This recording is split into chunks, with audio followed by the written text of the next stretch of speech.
Tak dnes se nacházíme v obci Pivonice. Dneska se podíváme na Zubštejn. Je to trošku do kopečka, ale to bude dobrý. Nikdo tady není. Nestojíme teda na hlavním parkovišti, ale kousek do vesnice. Ale nějaká cesta tady taky je. Tak tou se vydáme.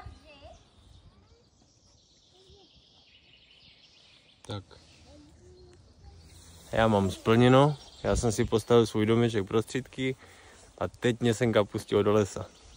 Josefinka už taky na tom pracuje. Má teprve základní kámen. Honzo, dáš? Určitě to ještě vylepší a pustí ji taky do lesa. Jsem si uvědomil, že jdeme na hrad, tak jsem skřítku musel ještě udělat upevnění. Byli chráněni, takže takový hradisko. A Josefinka už taky finišuje. Má takovou útulnu. Šikula. A už ho vidíme. Ještě kousek a jsme tam. Já budu po těch kamenů. Můžeš.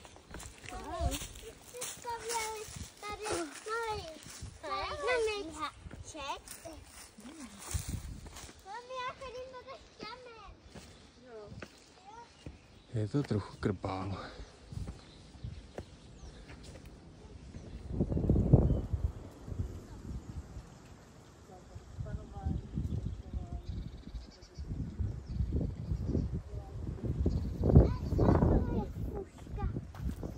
Je to fuška? Ty už nemůžeš. To ještě máme tu rozhlednu. No, a kde? Jinde.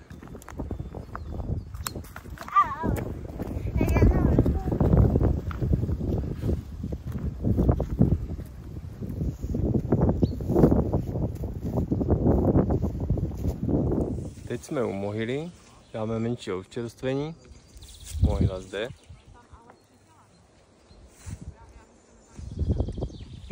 Jsou tam názvy obcí.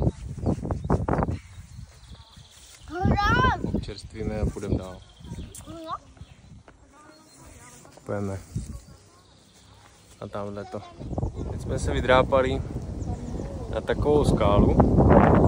Budeme se podívat. Tam je vzadu kříž. Tak k tomu křížu dojdeme a pak to celý přejdeme tady po té cestě do hradu. Není to úplně pro starší lidi cesta, je to tady docela kamenitý a větší stoupání. Ale když to vylezli naše děcka, tak to asi zvládne každý.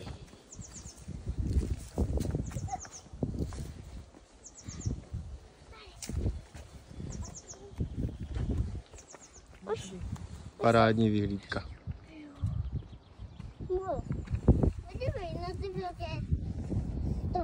Bohužel teda dneska máme písek ze Sahary prý v ovzduší, takže ten výhled není takový, ale i tak to za to stálo.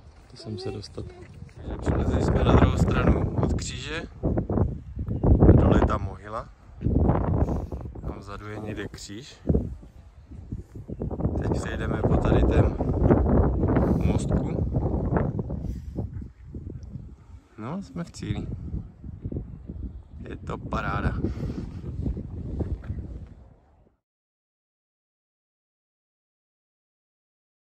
Takže jsme na hradě.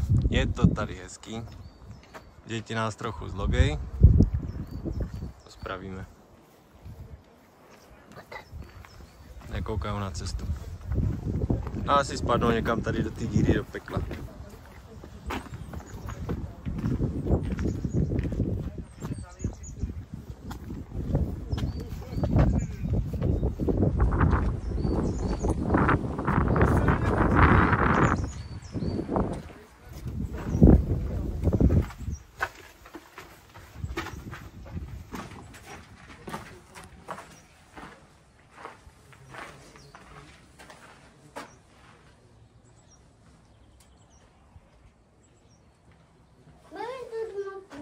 po těch letech to drží pokopy. Do té díry.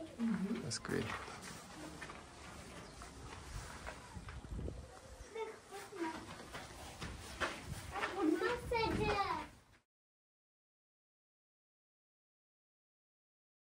Teď jsme dole, jdeme k nějaké studní a k táboráku. Podíváme se tam na cedulu, otočíme to, půjdeme zpátky k autu. Už máme dneska hotovo tady. Ale je to krása. Tomu se dala práce jak hrom.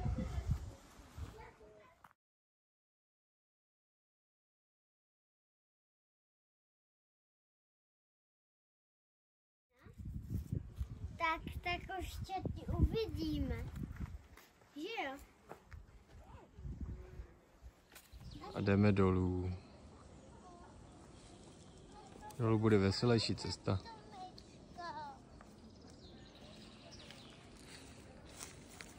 Není tak hrozná jak nahoru.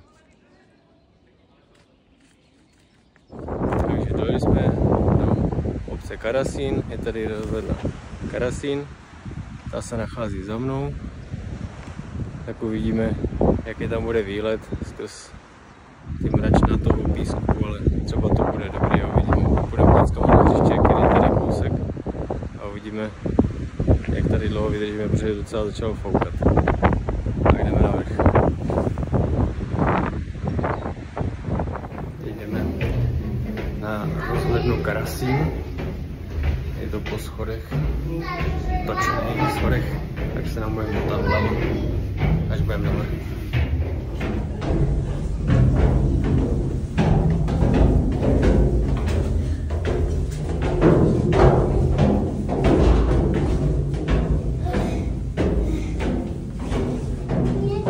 Tak jsem se vyšplhal první. Jsem na vrchu, čekám na ostatní. Je to teda schodu.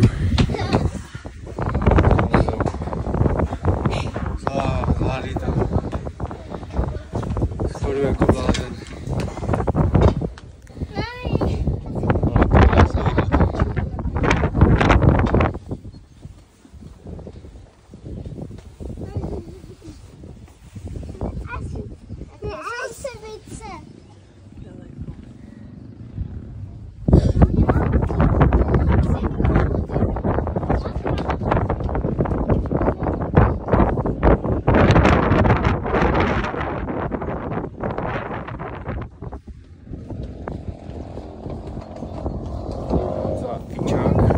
Fouká to jako blázen, takže půjdeme dolů, ale je to pěkný.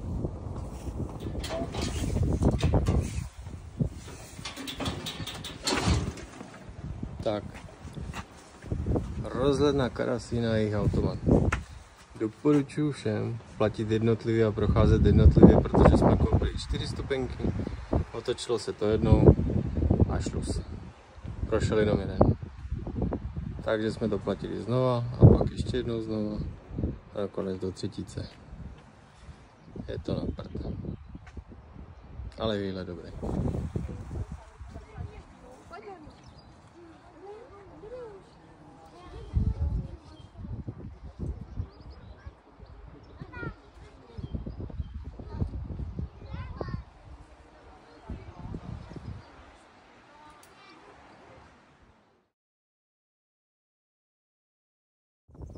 Výhled dobrý, hřiště dobrý, je tady posazení venku, je tady záchod bez placení, je tady restaurace, nebo spíš takový, dá se tam koupit nějaké občerstvení. No a to ticho, pecka.